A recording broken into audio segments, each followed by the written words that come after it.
और दूसरी बात, रवि आजाद का नाम आप एक बार डॉक्यूमेंट में चेक करवाइए, उसका नाम रवि आजाद नहीं है, उसका नाम कुछ हो रहा है। आप इनकी दलाली का जो नाम सामने आया था, उसके बाद ऑल इंडिया किसान यूनियन ने इनको बर्खास्त कर दिया था। उनको हम जेल तक का रास्ता दिखाकर रहेंगे, उससे पहले ना डरेंगे, ना बिकेंगे, ना मिटेंगे।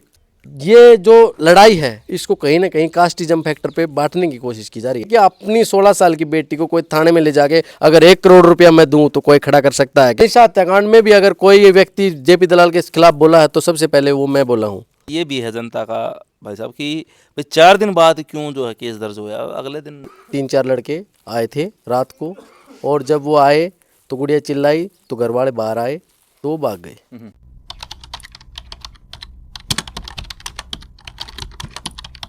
भाई खोज हरियाणा देखने वाले सारे दर्शकों से जिनकी प्यार भरी राम राम और नमस्ते भाई। मैं आपका बड़ा पत्रकार सचिन कुमार स्वागत करता हूं जी आप सबका आपके अपने चैनल खोज हरियाणा पे। और लगातार जो है हर एक अपडेट, हर एक न्यूज़ आप सबके सामने लिया करा, दिखाया करा, बताया करा। फिलहाल लोकेशन की बात करी जाए तो जिला भिवानी हल्का लोहारू के बहल थाना क्षेत्र के गाँव के अंदर अभी मौजूद हाँ। और जो है लगातार ये गाँव जो है चर्चा का विषय है। पिछले 2 दिन से एक FIR जो है दर्ज हुई है इस गाँव से एक पीड़ित परिवार की एक बेटी खातर कि किसान नेता जो हैं रवि आज़ाद उनके खिलाफ, और उसमें जो है SC/ST एक्ट लगा है भाई, पॉक्सो एक्ट भी लगा है साथ में, और छेड़छाड़ का मुकदमा जो है दर्ज होया है।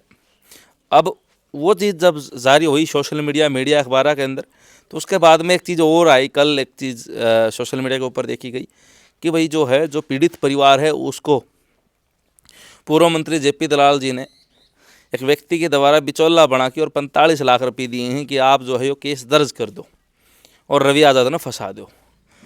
तो जो है जो अब भाई देखना रहे हो इनके पिताजी के ऊपर जो है वो नाम जो मास्टर रिसाल सिंह है, तो इनसे बातचीत करांगे, जानकारी लेंगे कि कल रुपये मिले, किस तरह रुपये मिले और कितने घर क्या थे दिए हैं, सारी जानकारी लेंगे। राम राम सर। राम राम। नाम बता दो पहले। मेरा नाम वीरेंद्र सिंह है। गाँव कौन सा जी अपना? सिदनवा गाँव है। मास्टर रिसाल सिंह के आप सुपुत्र हैं? हाँ हाँ बिल्कुल। तो पहले तो इस मुद्दा बात कर लें भाई साहब, जो यह घटना घटी है या किस तरह, आप तो नज़दीकी भी हो और घर का नाते बताओ किस तरह घटना घटी थी रात? देखो ये घटना जो है ये हमारा ही परिवार है। सिदनवा से एक परिवार आके यहाँ बसा हुआ है। अच्छा। 8-9 घर है। अच्छा। और बाकी हमारे 50-60 घर सिदनवा में है। ठीक है जी। हाँ, तो ये जो घटना ये घटी है, ये हमारी जो गुड़िया थी उसकी उम्र है 16 साल 3 महीने। उसको किडनैपिंग के लिए 3-4 लड़के आए थे रात को, और जब वो आए तो गुड़िया चिल्लाई तो घर वाले बाहर आए तो वो भाग गए। ये घटना ये थी। और उस घटना में जो गाड़ी कैमरे में दिखाई दे रही है वो है रवि आज़ाद की, जो अपने आप को किसान नेता बताता है। तो ये रात की घटना थी, और उसके बाद में जो है मतलब एक सवाल ये भी है जनता का भाई साहब कि भाई 4 दिन बाद क्यों जो है केस दर्ज हुआ, अगले दिन 9 तारीख को? आप देखो, ऐसी एट्रोसिटी जब भी किसी भी परिवार के साथ होती है तो एकदम से परिवार की हिम्मत नहीं होती कि वो थाने में चले जाए, और बहुत सारी चीज़ें तो दबाई दी जाती हैं। जब ये बात हमारे पास पहुंची है, या बात सिदनवा पहुंची है, परिवार वालों के बात हुई है। अब एक बात बताइए, ऐसी घटनाएं होती हैं तो समाज का हर एक व्यक्ति तो एक जैसी सोच का नहीं होता। बहुत सारे लोग तो बहुत सारी बातें बनाते हैं जो हम कैमरे के सामने बोल भी नहीं सकते। लेकिन उसके बाद हमने ये राय ली कि हम इस लड़ाई को आगे बढ़ाएंगे। अगर आज हम चुप हो जाते हैं तो कल हमारी दूसरी किसी बहन बेटी के साथ अन्याय होगा, क्योंकि दरिंदे जो बैठे हैं समाज में उनके नज़र जो है या उनका जो शिकार है वो आज हमारा बच्चा है तो कल आपका होगा, परसों किसी और का होगा। तो ये जो घटनाएं आगे आने वाले समय में ना हो, और इसीलिए हम सामाजिक न्याय के लिए लड़ रहे हैं। हमारी बेटी के साथ जो होना था वो तो हो गया, उससे ज़्यादा उसकी औकात भी नहीं है कि वो कर दे, लेकिन कल किसी और बेटी के साथ ये घटना ना हो, इसलिए हम अपनी लड़ाई लड़ रहे हैं। तो रवि आज़ाद का कहना है कि वो गाड़ी में नहीं थे और कोई बंदा गाड़ी उसके यार दोस्त लेके जा रहे। देखिए, हमने FIR कटवाई 4 दिन तक रवि आज़ाद ने भी ने तो ये नहीं बोला ना कि मेरी गाड़ी वहाँ पहुँची थी। हमने FIR कटवाई है तभी तो वो बात एक्सेप्ट कर रहा है। अब आधा केस तो ये सोल्व हो गया, ये मान लो कि उसने एक्सेप्ट कर लिया कि मेरी गाड़ी वहाँ गई थी। हैं, आप ये बताइए, उनकी गाड़ी वहाँ गई थी तो कम से कम सोशल मीडिया पे आके वो ये बात बोल रहा है कि मैं गलत नहीं हूँ, मेरे साथ अन्याय हो रहा है, तो वो कम से कम ये तो बता दे सोशल मीडिया पे आके ये आदमी मेरी गाड़ी लेके गया था। गाड़ी ये तो है नहीं अपने आप रिमोट से चल रही थी वो, हैं। अब वो उस गाड़ी में अगर वो किसी को दी है तो वो जानकार होगा, या उसकी गाड़ी कोई चुरा के लेके गया था। क्या पता 10 दिन बाद तो वो ऐसा भी प्रोपगेंडा कर दें कि मेरी गाड़ी तो चुराई हुई थी। ये बात सोचिए आप। लगातार वो जब लोगों को पागल बनाने की कोशिश कर रहे हैं, किसानों की सहानुभूति ले रहे हैं, बार बार बातें बोल बोल के कि अपनी बात बोल देनी। आप मेरे पास समाज सामने 50 पत्रकार बैठा दो, मैं हर एक पत्रकार का आंसर देने के लिए सक्षम हूँ, और मुझे पता है हमारे साथ कुछ हुआ है तो हम उसका जवाब दे सकते हैं। अब रवि आज़ाद अपने आप यूट्यूब चैनल पे या अपने फेसबुक लाइव पे आके अपनी बात लोगों को बता देता है और बोलता है, और कोई बात हो तो कमेंट सेक्शन में बताना। अरे लोग, ये अगर आमने सामने बैठ के आप बात तो करवाइए उनसे, हम जवाब, हमसे वो सवाल करें, हम उनसे सवाल करेंगे, क्या जवाब दे दें तो। और देश की मीडिया है सामने, हम सामने बैठा दीजिए। अब जो व्यक्ति ये कह रहा कि मैं गलत नहीं हूँ, और दूसरे पहलू पे ये कह रहा कि गाड़ी तो मेरी, मैंने किसी को दी थी, तो कम से कम आरोपी को तो आप सामने लेके आइए। ये तो जनता भी सवाल पूछ सकती है इतना तो उनसे। दूसरी बात भाई ये चीज़ हुई, आपके पिताजी का नाम लिया गया भाई, मास्टर विशाल सिंह ने जो है पूर्व मंत्री जेपी दलाल के साथ मिलकर और 45 लाख रुपये जो है इस पीड़ित परिवार से दिए कि आप केस दर्ज करवा देंगे। जहाँ तक जेपी दलाल की बात है, मैंने बहुजन समाज पार्टी से नई दिल्ली से चुनाव लड़ा केजरीवाल जी के सामने, और बहुजन समाज पार्टी का मैं पदाधिकारी हूँ नई दिल्ली से। अभी मैं वहाँ का जोन कोऑर्डिनेटर हूँ, जोन प्रभारी। तो हम तो उस विचारधारा से हैं जो कट्टर बीजेपी है। और मनीषा हत्याकांड में भी अगर कोई व्यक्ति जेपी दलाल के खिलाफ बोला है तो सबसे पहले वो मैं बोला हूँ। ठीक है, हमारी बहन के साथ पहले भी जो घटना हुई, एक बहन ने हमारे सुसाइड कर लिया था कॉलेज दीक्षा ने, तो उस समय भी उस आवाज़ को उठाने वाला मैं हूँ। जंतर मंतर पे दिल्ली में धरना देने वाला भिवानी डिस्ट्रिक्ट का पहले मैं आदमी हूँ जिसने जंतर मंतर पर मनीषा बहन के लिए वो धरना दिया।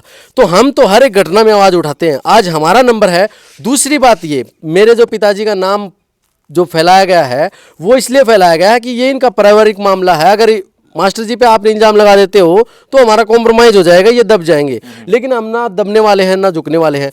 अब प्रेस नोट पे कोई भी व्यक्ति बना के कोई बात लिख दे तो वो सच थोड़ी हो जाएगी। अगर ऐसा ही उन्हें लगता है तो वो FIR कटवाएं मेरे पापा के ऊपर, नार्को टेस्ट करवाएं, और कोई CBI जांच करवाने के लिए भी हम तैयार हैं कि हम अगर गलती हैं तो। और दूसरा, जो इस बात को आगे फैला रहे हैं, जो आम जनता ये सोच रही है कि भाई ऐसा हो सकता है, वो अपने दिल पे हाथ धर के ये रखिए कि अपनी 16 साल की बेटी को कोई थाने में ले जाके अगर 1 करोड़ रुपया मैं दूं तो कोई खड़ा कर सकता है क्या ये इल्जाम लगा के? अरे आप रोटी खा रहे हो, हैं? आप रोटी खा रहे हो, गोबर नहीं खा रहे। आप समझिए, आपके अंदर शिक्षा है, सम्मान है, सोच है। और दूसरी ओर जो ये पंचायत करने का जो प्रोपेगेंडा है, वो ये प्रोपेगेंडा ये है कि आपने आप को किसान नेता बता करके, और ये जो लड़ाई है इसको कहीं ना कहीं कास्टिज्म फैक्टर पे बांटने की कोशिश की जा रही है। लेकिन मैं तो आपके चैनल के माध्यम से भी और हर एक सभा में ये बात कह रहा हूँ कि हर समाज का व्यक्ति, हर जाति धर्म का व्यक्ति हमारे साथ है, और सामाजिक न्याय के लोग जब तक हैं तो हमारी आवाज़ नहीं दबेगी। और जो भी इस केस में गुनहगार हैं उनको हम जेल तक का रास्ता दिखाकर रहेंगे, उससे पहले ना डरेंगे, ना बिकेंगे, ना मिटेंगे। और अगर हमारे अंदर कहीं गलती आती है तो आप FIR करवाइए, नार्को टेस्ट करवाइए, और कोई एजेंसी को आप केस देना चाहो तो आप दे सकते हो। बिल्कुल, ऐसे तो झूठी अफवाहें देश में फैलती रहती हैं। अगर हमें इस बात का डर होता कि हमने कुछ गलत किया तो हम आपके कैमरे के सामने थोड़ी ना आते। रवि आज़ाद को हमारे सामने बैठा के देखिए ना, कैमरे में मैं सवाल पूछूंगा वो जवाब दे देंगे, या वो सवाल मेरे से पूछे मैं जवाब दे दूंगा। एक चीज़ और है ना कि कल सतगामा जो है पंचायत है और बड़ा भाईचारा इस सतगामा माना जा है, और उसमें पूरा समाज, पूरा मतलब आपका सतगामा इकट्ठा होगा, फैसला लिया जिसका आपकी क्या राय है? देखिए, समझौता अगर किसी, देखो पंचायत मानती है समझौता, हमेशा ये बोलता है कि हम पंचायत के हमने समझौता करवा दिया। हम समझौते की लड़ाई नहीं लड़ रहे, हम न्याय की लड़ाई लड़ रहे हैं। आप मेरे को 2 थप्पड़ मार दो, मैं आपको 2 थप्पड़ मार दूं, बराबरी की बात है, कोई बात नहीं, हम समझौता कर लेंगे बड़े बुजुर्गों के लिए। लेकिन जिसके साथ अपराध हुआ है, जिसके साथ घटना है, उसको न्याय मिलना चाहिए, हमें समझौते की जरूरत नहीं है। और दूसरी ओर वहां आप कितने भी लोग पहुंचेंगे, आप भी उसको कवर करना, आप देखना वहां पर जो लोग पहुंचेंगे वो उनके सगे संबंधी होंगे, आम जनता वहां नहीं पहुंचेगी। और तीसरी बात ये, जो बार बार रवि आज़ाद अपने आप को किसान नेता बताता है, अभी उसके पास कोई भी किसान नेता का कोई भी पद नहीं है। जब मनीषा हत्याकांड में इनकी दलाली का जो नाम सामने आया था, उसके बाद ऑल इंडिया किसान यूनियन ने इनको बर्खास्त कर दिया था। अभी इनके पास कोई भी पोस्ट नहीं है, तो काम भी झूठा। और दूसरी बात, रवि आज़ाद का नाम आप एक बार डॉक्यूमेंट में चेक करवाइए, उसका नाम रवि आज़ाद नहीं है, उसका नाम कुछ हो रहा है। आप मुझे सर्च करके बताना, या लोग कमेंट में सेक्शन में बता देंगे आपके कि रवि आज़ाद का नाम क्या है। नाम भी झूठा, काम भी झूठा, सब कुछ झूठा, और उस पर आप ये कह रहे हो। अरे ये तो वो हो गई ना कि जो जंगल का राजा होता है शेर, और वो सुबह से शाम घूमता है कि मुझे शिकार चाहिए, है। तो ये तो जंगल राज हो गया। इनको तो ये सोच रहे हैं कि हमारी गाड़ी वहाँ चली गई, हमें कोई लेके चला गया हमारी गाड़ी को। अरे कम से कम आप ये बात एक्सेप्ट कर रहे हो तो जनता एक सवाल पूछे कि आपकी गाड़ी अगर गई थी तो आपकी गाड़ी में था कौन, वो बता दीजिए। चलो आप तो दूध के धुले हुए हो, ठीक है, आपने एक बात तो मानी कि मेरी गाड़ी गई थी, तो आप गाड़ी में थे उन लोगों का नाम बता दीजिए। तो इस मामले को दबाने की कोशिश की जा रही है और एक सामाजिक जो भाईचारा है, जाति विशेष में यहाँ कोई भी जात पात की बात नहीं करता, उसको बांटने की कोशिश की जा रही है।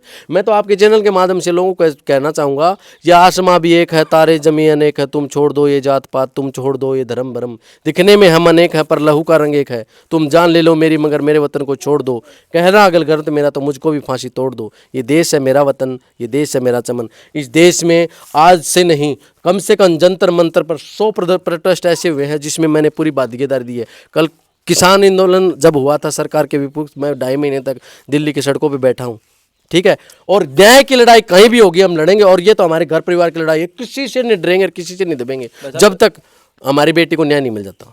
जो जिसने आपका कहने अनुसार भाई अफवाह फैलाई गई मास्टर विशाल सिंह ने 45 लाख रुपए लिए हैं दलाल साहब से, तो उनके खिलाफ क्या एक्शन लिया? हमने उसके खिलाफ कल ही FIR दर्ज करवा दी है बैल थाने में, और वो फरेटिया गांव का रवि दलाल का दोस्त है और संदीप नाम है उसका, संदीप ओल्ला के नाम से उसकी आईडी है, जिसने भगत सिंह ग्रुप पे ये पोस्ट डाली थी, उसके बाद आगे वायरल हुई है। हमने उसकी बिल्कुल FIR करवाई है और हम उसको भी नहीं छोड़ेंगे, क्योंकि अफवाहें अगर ऐसे ही फैलाते रहे, क्योंकि अफवाहें तो आज देश में और भी फैल रही हैं अफवाहें। तो अब मैं देश की जनता से ये कहना चाहता हूं कि तुम 45 लाख रुपए क्या बात कर रहे हो, करोड़ रुपए लो, तुम अपनी बेटी को एक बार बेच के तो देखो, थाने में, तहसील में, जज के सामने ऐसे इल्जाम लगा के।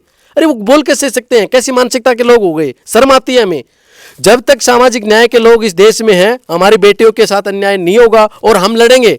चाहे शासन प्रशासन हमारे साथ अगर न्याय नहीं करता है तो हम रोड पे भी लड़ेंगे और जंतर मंतर तक लड़ेंगे, जब तक उन जो विक्टिम इस केस में है उनको जेल का रास्ता ना दिखा दे। तो फिर जो है कल जो पंचायत होगी और जो लोग आपको देख रहे हैं, लास्ट में क्या कहना चाहेंगे?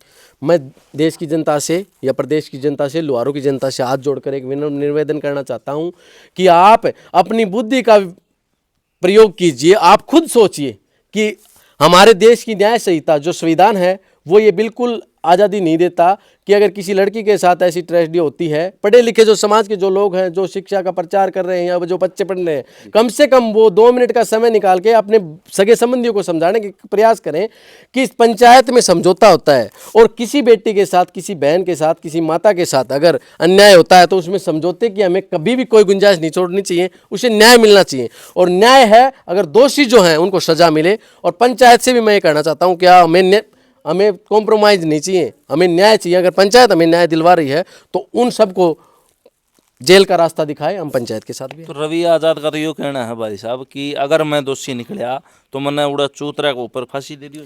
कोई भी अगर घटना, कोई चोर ये कहता है कि मैंने चोरी नहीं की, उसने आधी चीजें एक्सेप्ट कर ली कि मेरी गाड़ी गई थी, अगर वो दोषी नहीं है तो कम से कम ये बताइए ये आदमी मेरी गाड़ी लेके गया था, इससे पूछो, मैं नहीं था।